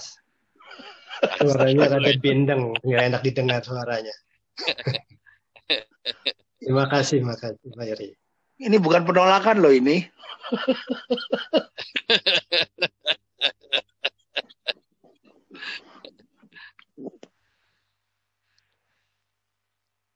Pak San. Pak San senyum-senyum aja nih. Aduh, ya coba saya sharing sedikit ya. Dari bacaan ini yang saya tangkap, saya setuju dari teman-teman yang sudah sharing tadi. Ini sebagai tambahan juga dari sudut pandang yang saya lihat. Saya melihat di ayat 7 ini dari segi perutusannya sendiri gitu loh. Kalau Yesus sendiri mewartakan ditolak, Yesus sudah pasti tahu dan akan pasti terjadi, itu 100% terjadi kepada murid-muridnya akan ditolak. Tetapi di sini Yesus memberi kuasa atas roh-roh jahat itu. Nah, di sini roh-roh jahat jangan kita terlalu jauh berimajinasi roh jahat itu ada di sesuatu tempat yang jauh atau apa, yang ada di luar dari diri kita sendiri. Tapi roh jahat di sini saya lihat sebagai kekuatan-kekuatan jahat yang mungkin juga ada di luar, tapi kekuatan-kekuatan jahat itu mungkin ada juga di dalam diri kita masing-masing gitu loh. Nah, di sini Yesus sudah menyampaikan hal ini supaya perutusan ini benar-benar, tugas perutusan ini kan adalah mewartakan kabar gembira ya Yesus itu sendiri. Jadi makanya supaya benar-benar murid ini mewartakan Yesus, jadi jangan membawa apa-apa. Makanya kan Yesus melarang membawa segala sesuatu yang itu. Sehingga ketika murid-murid ini mewartakan, yang diwartakan adalah diri Yesus sendiri, pribadi Yesus bagaimana, bukan mewartakan dirinya sendiri sebagai murid-muridnya gitu. Makanya itu jangan membawa segala sesuatu, supaya benar-benar yang diwartakan adalah Yesus itu sendiri. Nah, di sini kalau dibilang roh jahat itu saya lihatnya sebagai kekuatan-kekuatan jahat. Nah, mungkin juga kekuatan-kekuatan jahat itu ada di dalam diri kita. Makanya Yesus memberi kuasa kepada murid-muridnya dan kepada kita juga, supaya kita juga bisa menguasai kekuatan-kekuatan jahat itu. Kira-kira seperti itu. Jadi supaya pewartaan yang kita sampaikan sebagai perutusan, kita tidak mewartakan diri kita sendiri, tapi benar-benar murni mewartakan Yesus itu sendiri. Lebih fokus ya Pak San. Betul ya, kira-kira di situ. Kadang-kadang kalau kita bawa ini, kita terjebak dengan mewartakan diri kita gitu. Ya. Jadi pesan yang ingin disampaikan di dalam mewartakan, di dalam melayani, kita mengedepankan Yesus, ya, bukan mengedepankan diri kita sendiri, begitu ya Mas. Iya Pak Heri, teman-teman. Roh jahat itulah yang mendorong kita untuk mengedepankan diri, ya. Yesus ditinggal di belakang, begitu. Ya. Harusnya Yesus yang ada di depan, yang katakanlah kita kedepankan, begitu. Begitu ya Pak San? Iya. Ya. Terima kasih. Oke, terima kasih ya. Bu Leni. Sorry. Menyambung tadi yang mengenai perutusan dari Pak Santoso, ini di kolom chat Pak Antonius juga menyampaikan satu poin lagi. Mungkin saya bacakan saja. Para murid diutus berdua-dua, sepertinya agar mereka bisa saling menguatkan, saling mendukung, dan saling menguatkan. Yesus juga mau mengingatkan bahwa tugas perutusan itu bukan hasil seorang diri yang akan membuat mereka bisa lupa diri ketika berhasil. Selain itu, dalam Taurat juga ditulis bahwa kesaksian 2 orang atau lebih tidak dapat disangsikan. Bandingkan kitab Ulangan bab 19 ayat 15. Nah, itu. Artinya pewartaan para murid tidak dapat disangsikan lagi. Selesai. Yes. Mungkin ada yang mau memberikan tanggapan. Terima kasih Pak Anton. Bang. Betul sekali seperti itu ya. Berdua-dua supaya bisa saling mengingatkan, berdua-dua supaya bisa menjadi saksi yang valid ya. Itu betul sekali memang begitu ya. Supaya kita nggak mudah jatuh di dalam godaan, kita bisa saling mengingatkan ya. Kalau ada suatu peristiwa yang mestinya nanti menyangkut sesuatu hukum ya, di dalam budaya Yahudi kan saksi 2 orang, laki-laki lagi ya. Dan para murid yang diutus itu kan laki-laki semua. Ya. Terima kasih untuk sharingnya.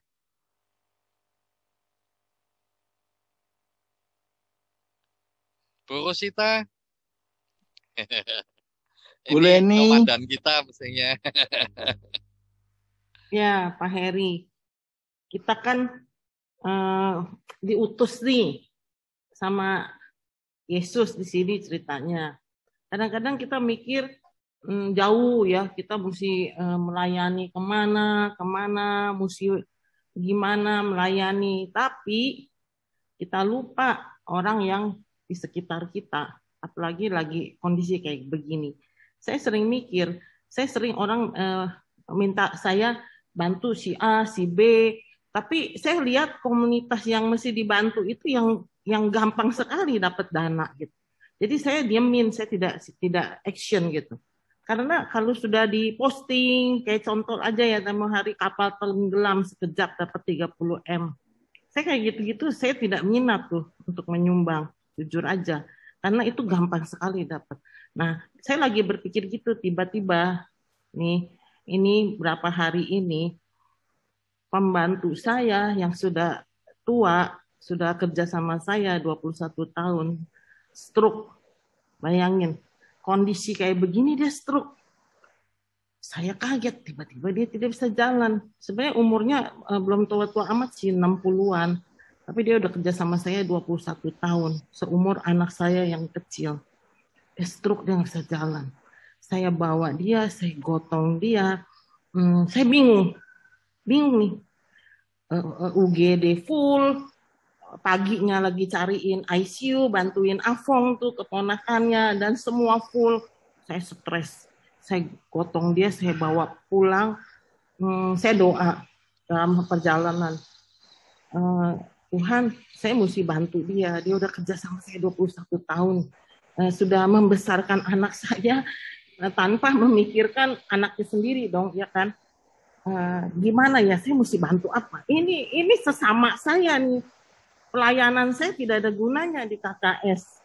Mau saya mewartakan apapun, dia saya mesti bantu. Akhirnya Tuhan luar biasa. Saya ingat, saya punya tukang pijat. Saya nggak tahu loh, katanya stroke nggak boleh dipijat. Matanya sudah tidak kelihatan, buta. Begitu dia nggak bisa jalan, matanya nggak kelihatan. Ini baru kejadian nih, 2 hari. Saya telepon si tukang pijat, dia ada, puji Tuhan. Doa saya dikabulkan, dia ada. Saya panggil, saya suruh dia pijit. Saya tanpa memikir panjang, saya cuma percaya Tuhan kasih jalan. Dia pijit, matanya terbuka, dia bisa lihat, tapi dia bisa jalan. Hari kedua, saya tiba-tiba ingat, saya pernah punya kenalan tukang tusuk jarum, dia punya angkung. Ini pengalaman juga ya buat teman-teman di sini ya, angkung tuh luar biasa. Saya cari keliling apotek, semua pada tutup kan. Saya ingat dia loh, itu Tuhan luar biasa. Hadir di otak saya, karena saya punya niat mau nolong dia. Angkung saya cari, ada loh, ada. Saya kasih dia minum. Jadi saya tuh jadi dokter sendiri, karena mau cari kemana. Saya punya kenalan dokter, dia ngomong gini sama saya, Bu, maaf ya Bu, kondisi begini saya tidak bisa hadir, COVID, Ibu maklum ya. Saya ngerti sih, saya antigen dulu. Ini orang saya antigen, saya juga takut dia COVID dong. Kalau dia COVID, saya gendong-gendong dia, gimana gitu. Puji Tuhan dia negatif. Berarti saya udah gak takut kalau dia udah negatif. Saya jadi dokter sendiri, Pak, 2 hari. Saya kasih dia angkung dengan doa. Kalau dia kenapa-napa gimana gitu ya. Dengan doa saya kasih angkung. Saya panggil gitu tukang pijit 2 hari. Dia masih gak bisa jalan. Tapi dia udah bisa lihat. Saya bawa ke tukang angkung itu, ya, tusuk jarum. Tahu nggak apa yang terjadi? Hari ini dia jalan. Itu intinya Tuhan bicara sama saya. Nih, ya, you tiap hari merasa sudah pelayanan ya di KKS tiap Rabu. Ini kisah nyata, you layanin dia. Itu Tuhan bicara sama saya. Di saat COVID seperti begini, kalau tidak COVID, saya pasti taruh dia di UGD. Tapi mungkin dia nggak secepat itu jalan. Kalau di UGD menurut saya, dikasih obat, orang nggak bisa makan, dikasih obat seabrek-abrek. Tapi dengan angkung dia jalan hari ini. Puji Tuhan. Ini sharing saya bahwa kita nggak usah mikirin yang besar-besar untuk melayani orang di depan mata. Kalau dia sudah bisa jalan, buat saya itu hadiah terbesar dari Tuhan buat saya. Karena tukang pijitnya bilangin sama saya, Bu, kirim aja pulang kampung, Bu, susah sembuh. Tapi dalam hati saya, kalau saya mau kirim dia pulang kampung, dia mesti bisa berjalan dulu. Apapun yang terjadi, saya akan membuat dia berjalan. Karena apa gunanya saya pelayanan? Apa gunanya saya tiap Rabu tayang di KKS gini? Kalau saya tidak membuat dia bisa jalan, dia sudah kerja sama saya 21 tahun. Itulah Pak, Tuhan benar-benar memberi saya cobaan sih. Lu sebenarnya sesuai nggak sama yang lu wartakan nih, seperti Rabu begini dengan tim kita KKS, kita mewartakan jadi pengikut Yesus mesti begini, begono. Tuhan kasih saya satu kerjaan di saat COVID. Tapi dengan doa dia kasih saya hikmat. Gimana saya mesti melakukan? Karena saya punya hati, jujur saya punya hati. Dia sudah membesarkan anak saya 21 tahun kerja sama saya. Gitu Pak. Terima kasih Pak atas kesempatan ini. Tadi saya juga nggak kepikiran mau sharing, tapi tiba-tiba saya pikir ya, pelayanan itu apa sih? Ya, orang kiri kanan minta sumbangan, kiri kanan memang kalau memang kita ada lebih boleh ya. Tapi saya pikir kalau yang sudah sampai diposting di mana-mana, saya yang kiri kanan aja dah. Sekeliling saya banyak yang perlu kita bantu. Kalau tidak dengan materi pun kita bantu dengan hati kita gitu loh. Semoga kita punya tim nih KKS benar-benar solid dan mempunyai hati untuk melayani sesama kita yang terutama memang membutuhkan pertolongan kita di saat seperti ini. Terima kasih, saya terima kasih dengan tim KKS yang mereka benar-benar, kita anggota nggak banyak, tapi benar-benar kita itu kompak dan tidak pernah menolak tugas. Terima kasih kepada tim KKS. Terima kasih, saya telah dipilih jadi ketua, bukan ketua, tapi saya hamba. Hamba. Saya di sini hamba. Gitu. Terima kasih Pak Heri. Terima kasih Ibu untuk sharingnya. Bu Rosita, ya, boleh aku nambahin sedikit? Silakan. Ini sedikit keluar dari topik hari ini.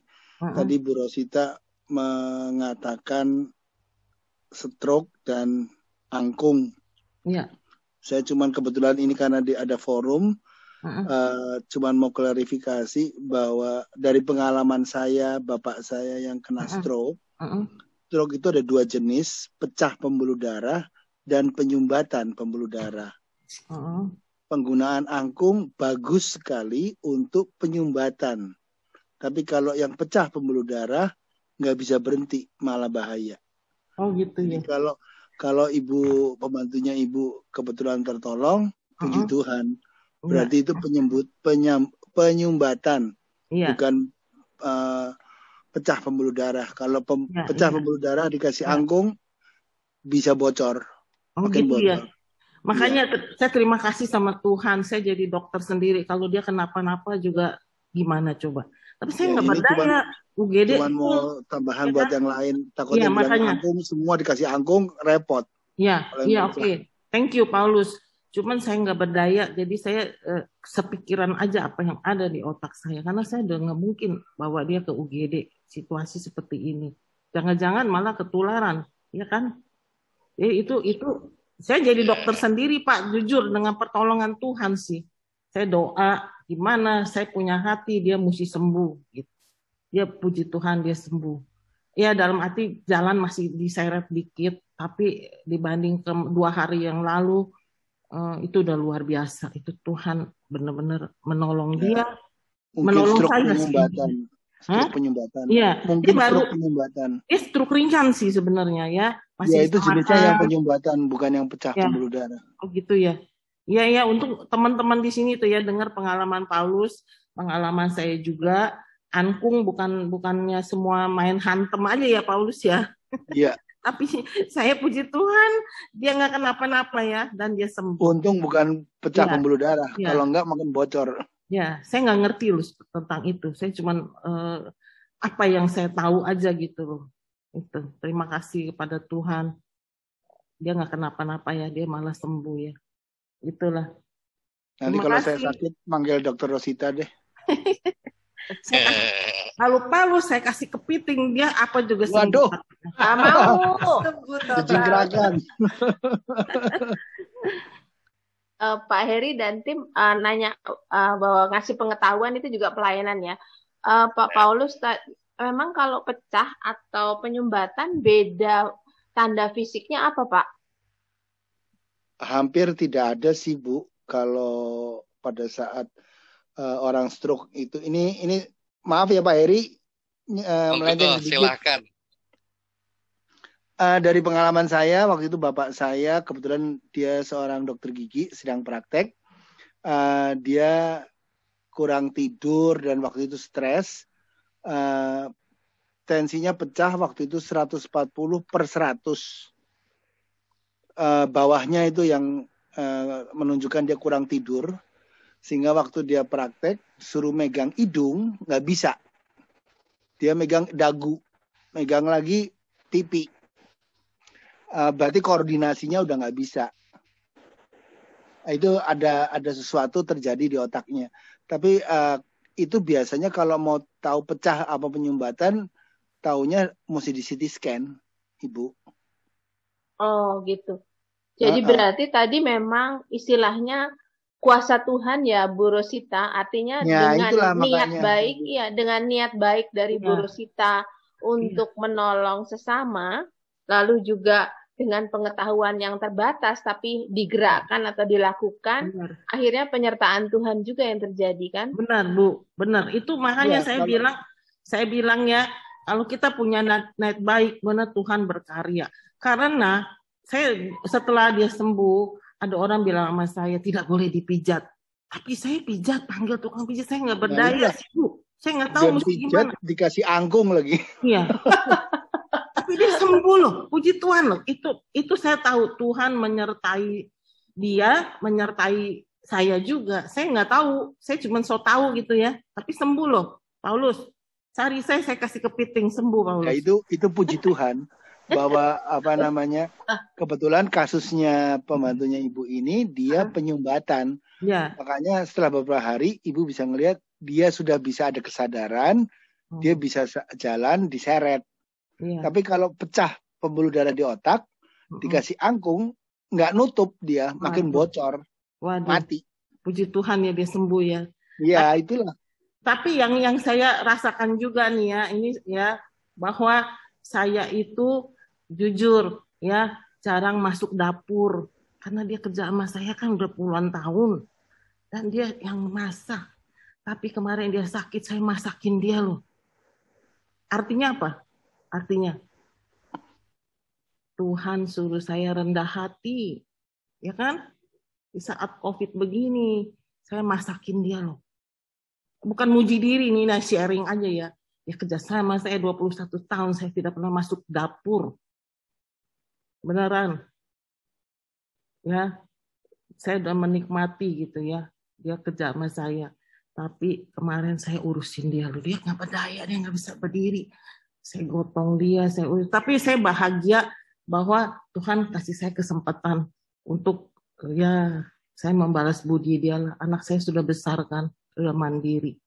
Itu aja sharing saya. Ya, makanya saya tadi perlu menjelaskan kebetulan ini di forum, jadi nyolong waktunya sebentar dari Pak Heri soal angkung.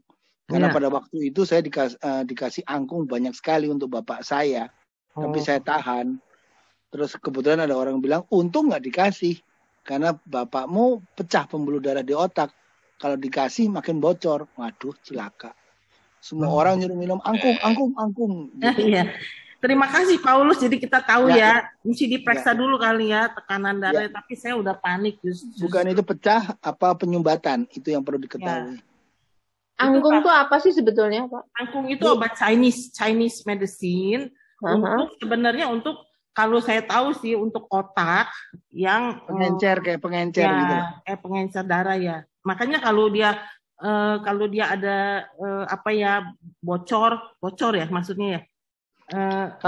Kalau orang yang pecah pembuluh darah, itu tambah itu nantinya dia akan cair, rapat lagi. Sehingga bisa pulih. Tapi kalau yang penyumbatan biasanya susah pulih. Oleh karena itu biasanya diminumin angkung supaya penyumbatannya itu bisa lewat. Nih gitu. saya sharing ya, kenapa saya ingat angkung. Saya punya teman, mamanya udah hampir 100 tahun, otaknya nggak pikun. Saya bilang, mama kamu kenapa? Makan apa? Otaknya jago loh. Dia bilang dia makan angkung 6 bulan sekali. Jadi saya pikir, wah saya mesti makan angkung ya kalau udah mulai lupa ya. Jadi saya ingat itu obat buat otak. Jadi saya buru-buru ingat, angkung, kalau otak tuh angkung gitu. Itu namanya apa? Tuhan kasih saya hikmat, tapi dia sembuh, benar-benar sembuh. Ya itu makanya puji Tuhan. Jadi angkung tuh kalau untuk penyumbatan masih aman ya Pak? Nggak apa-apa. Aman, iya. Dan Bu, benar-benar Bu, kita sebenarnya udah tua mesti makan setahun sekali, benar nggak? Bentuknya apa sih? Hati-hati.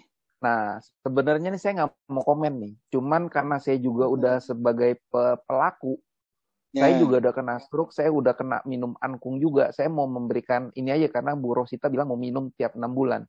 Jadi gini, angkung itu memang tujuannya untuk mencegah darah beku. Karena kalau udah tua kan memang darahnya tuh ya dengan metabolisme yang berkurang, pengentalan jadi darah bisa angkung itu sebenarnya untuk mencegah pembekuan. Dan saya sebenarnya juga minum obat. Saya nggak mau ngomong pengencer darah karena menurut saya darah itu udah encer, bukan pengencer darahnya encer diencerin lagi, tapi untuk mencegah pembekuan. Dan sebenarnya karena saya setiap bulan itu rutin, saya cuma mau sharing aja. selain angkung, kalau saya lagi mau ngecek darah tiap bulan, ini kan saya mesti cek darah tiap bulan, saya mesti lapor ke dokter, nanti dokter kasih saya dosis terbaru setelah dianalisa hasil tes saya.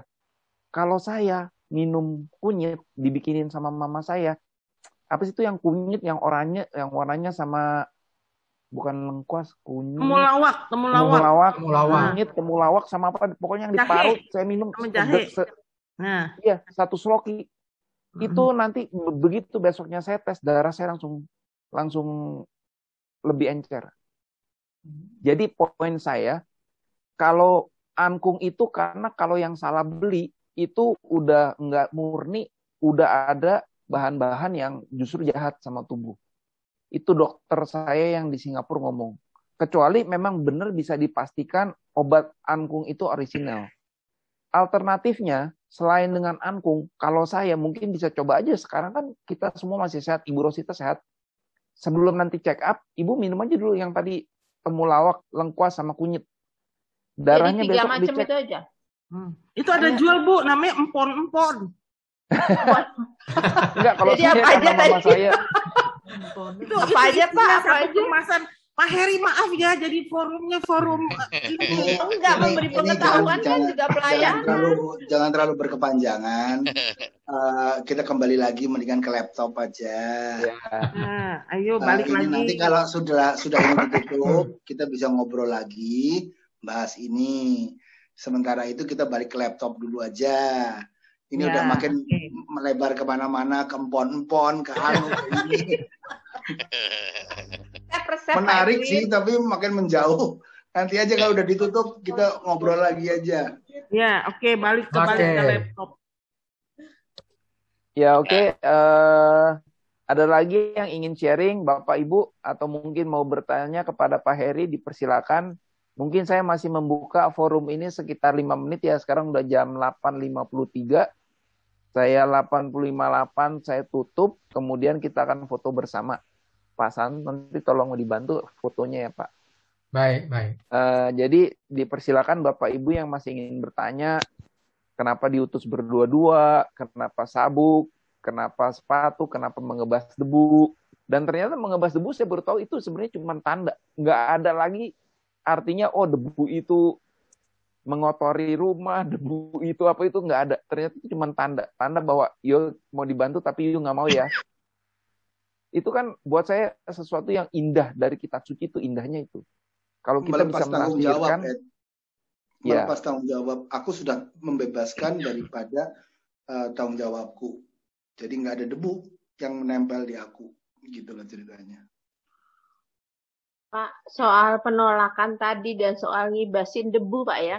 Kalau misalnya kita memang pelayanan ke satu tempat lalu ditolak, yang saya mau tanya berikutnya adalah, apa kita tidak perlu lagi untuk mencoba lagi, tapi sudah meninggalkan aja? Atau seperti itu, Pak? Ke siapa, Bu, nanyanya nih? Ke Pak Heri, ke Pak Paulus boleh. Pak Heri dulu dah. Ya.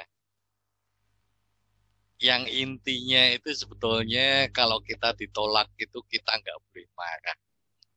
Itu intinya itu.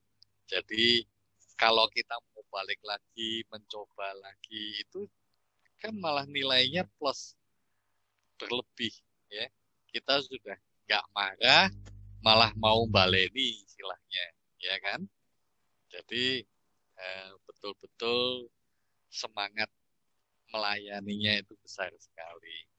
Menurut saya nggak apa-apa kita kembali lagi mencoba, siapa tahu diterima. Tapi yang penting itu kita nggak boleh marah. Gitu. Ya. Kalau kita mengulangi kan tandanya kita nggak marah. Ya kan? Jadi mencoba lagi nggak apa-apa ya Pak? Nggak apa-apa. Nggak apa-apa Bu. Komen Pak Paulus. Kalau penolakan itu kan sebenarnya karena ada ekspektasi. Di sini Markus mau menjelaskan juga bahwa ekspektasi kita, bahwa itu tuh udah umum ekspektasi, di mana aja terjadi kekecewaan, bukan hanya di pelayanan.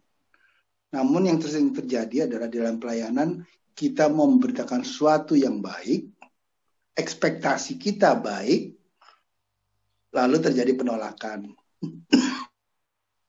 Seringkali menjadi mundur, kitanya mutung dan sebagainya. Nah, tanda bahwa zaman dahulu kalau memang kamu nggak mau, ya sudah, nggak apa-apa, aku kebaskan debu. Tapi kalau misalnya ibu yang mau memberitakan, aku penasaran orangnya sebenarnya baik, mungkin hari ini lagi jengkel, aku pengen ngomong lagi, boleh saja, gitu loh. Kalau perlu lain kali bawa kemucing, Bu. Buat debunya semua bersih. Yang pertama cuma ngebasin debu, yang kedua bawa kemucing biar bersih banget debunya, Bu. Bercanda loh, Bu. Gak apa-apa, Pak. Biarin justru malah inget. Gitu, Bu. Terima kasih Pak Heri, Pak Paulus. Terima kasih kembali. Rasanya Oke. udah nggak ada yang tanya nih Pak Edwin. Iya, sekarang juga sudah jam 8:58 seperti yang saya sudah sampaikan sebelumnya. Mungkin ada yang bisa bantu dengan doa penutup. Pak San, boleh tolong Pak San, kalau enggak ya nggak apa-apa, saya sendiri juga bisa nanti. Ayo, mari kita tutup pertemuan kita pada malam hari ini. Kita satukan hati. Dalam nama Bapa dan Putra dan Roh Kudus. Amin. Bapa yang baik, terima kasih atas penyertaan-Mu. Kami boleh mengucap syukur. Sungguh luar biasa pada malam hari ini. Di dalam pembahasan diskusi kami dan sharing-sharing kami dapat meneguhkan kami masing-masing dengan sudut pandang yang berbeda, kami saling melengkapi satu sama lain. Ya Bapak, di tengah-tengah situasi pandemi yang tidak menentu ini, yang semakin tidak terprediksikan apa yang akan terjadi ke depan, kami tetap berpengharapan akan keselamatan yang hanya daripada-Mu saja. Sertailah kami satu persatu ya Bapak, supaya kami semua di dalam perlindungan-Mu selalu dalam keadaan sehat, dan kami patuh dengan prokes yang telah ditentukan untuk keselamatan kami juga. Bapak, sebentar lagi kami mau undur dari pertemuan pada malam hari ini. Boleh kami lanjutkan untuk istirahat pada malam hari. Sertailah kami dalam istirahat kami, supaya besok pagi kami boleh bangun dan melanjutkan aktivitas kami dengan tubuh yang segar dan semangat yang baru. Terima kasih Bapak. Doa ini kami haturkan hanya ke dalam tangan kasih-Mu, Tuhan kami yang hidup kini dan sepanjang masa. Amin. Amin. Dalam nama Bapa dan Putra dan Roh Kudus. Amin. Amin. Amin. Ya. Terima kasih Pak Heri. Pak Santoso.